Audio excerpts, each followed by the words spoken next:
Winton School. I'm Richard. Welcome to N.E.W.S News for our upper the 6th of May. Okay, we start the day with te kupu or te wiki, eeka, which is te reo for fish. as in te eeka a Maui, Maui's fish. Hockey news. Winton Warriors, that's Mrs Laffey's team, if it's wet, please meet in the hall.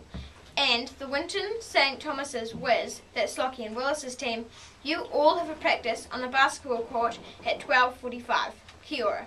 Okay, this term Wednesday is a library day, open from 12:40 until 1:10 for browsing, issues and returns. And there are librarians ready to help, and it's nice and warm. Kia Ora.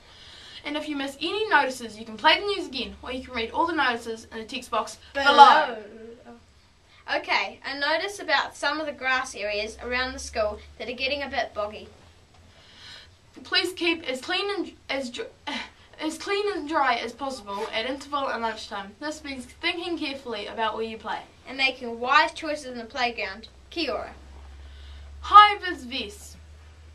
Most students are wearing them to and from school. Please do likewise. Okay, one birthday today at Winton School. Amity Wilson is turning 12. Happy birthday, Amity. Have a great day. Okay, that's all for today. From everyone here at the N.E.W.S team, ka kite popo. Stay clean, stay dry and stay away from the mud, Winton School.